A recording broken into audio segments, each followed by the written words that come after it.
welcome back to my channel. Long time no see. The reading rush starts tomorrow. It is now Sunday. It's like 7:30, and I decided that I was going to, very last minute, I guess, record my experience with the reading rush this year. I did it last year. I do it every year. And I really wanted to do it again this year, even though this year is a little bit different. You know, things are kind of crazy, and I have not read in months, but I wanted to do this. So I'm just gonna go ahead and start. So the first things first, I did create a little like bullet journal spread.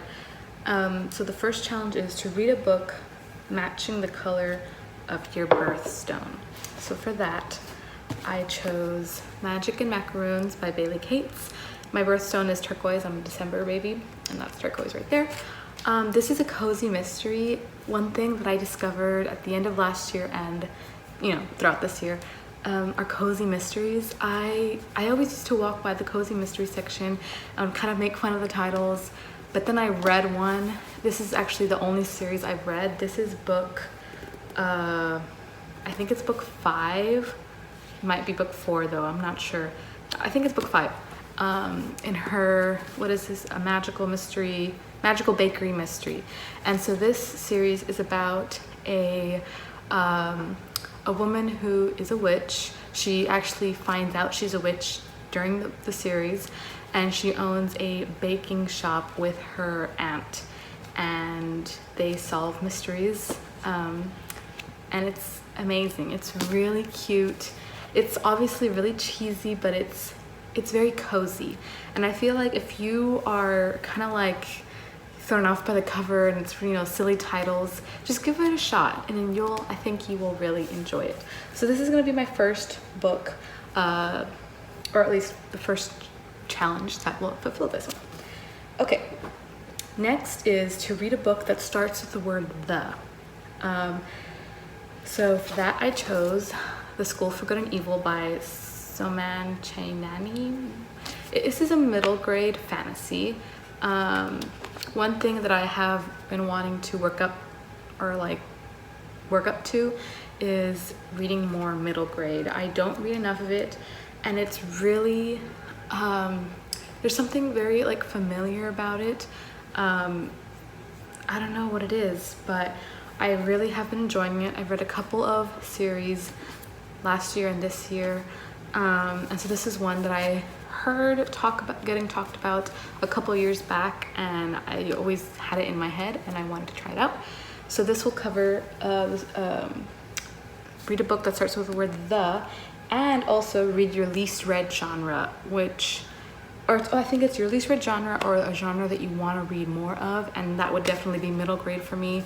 I have read some, like I said, but I want to read more, and yeah, so this is the second book. The next challenge is to read the first book you touch. Now, how I chose this book was I got 3 books that I wanted to read. I had my husband shuffle it up while I closed my eyes, and I just picked the first one with my eyes closed. And this one is The Turn of the Key by Ruth Ware. I love Ruth Ware. I have read, I want to say, almost all of her books. I know one of hers just came out, but I'm on a book buying ban, so I'm not going to buy it yet.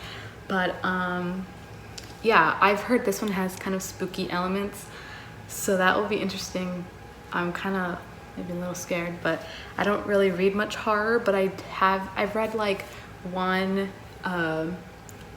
was it last year, or no, this year. I read one horror this year, and I decided I want to read more. And so usually she writes thriller, but I've heard this one has spooky elements, so I'm excited to see how she interprets that. Oh, I didn't say what these books were about. Okay, this one is about so it's in this world, these kids get taken to a school, and now there's 2 options in the school. There's the school for good and the school for evil, and they get kind of like dispersed in whichever one you know, I guess whoever decides that they're gonna go to good or evil. And so it follows the story of these two girls who one expects to be in the school for good and one expects to be in evil, but they ended up getting switched. And so the only way to, I guess, I don't know, like resolve it is to live through the fairy tale. And so I'm not really sure if it has fairy tale elements, but it seems like it does because it keeps saying fairy tale, words like that. So anyways, that's what that book is about. But I want to say it's about a male nanny who gets hired at this house, and it's a smart house. And he doesn't have a good experience there with the smart house. Like weird things start to happen, and that's all I know. So I don't know. But yeah, either way, spooky house, you know, we'll see. Okay, the last challenge is to read a book. The last challenge that I'm gonna do, because I'm not doing all 7 challenges, is to read a book that takes place on a different continent than yours. And I live in North America. And so I chose The Cactus by Sarah Haywood. And when I bought this, I didn't know that it took place in the UK, but I wanna say it does. And if it doesn't, I'm gonna feel really dumb. But as I was flipping through and kind of like reading, I think it takes place in the UK. I did not Google it, so I'm not sure, but I'm pretty sure it does. So this book is about a woman who loses her mom and then gets pregnant shortly after. And so everything's kind of not falling apart, but things are going crazy in her life because she did not expect to get pregnant. And so it's kind of a love story, I guess, between her and another, I guess, one of her friends, Rob. And yeah, I'm assuming that I didn't know this when I bought it, but because it's called The Cactus and the little word says even the prickliest cactus has its flower, so I'm assuming that she's not very nice, or at least she doesn't treat her friend very nice. And it's kind of about her letting go of her control, or I guess, like, you know, letting go. So yeah, this is the last book I'm gonna read. So like I said, I'm not reading all 7 or doing all 7 challenges. I'm not reading 7 books. I always try to read 7 books. Last year, I think I was able to read 6 books. This year, I've only chosen 4. So yeah, this is my Reading Rush TBR. Let me know if you're gonna participate in the Reading Rush, and if you are, what you're gonna read. And yes, I'm thinking of doing like documenting the experience throughout the week, but we'll see how that goes. And yeah, I hope you all enjoyed, and I will see you next time. Bye.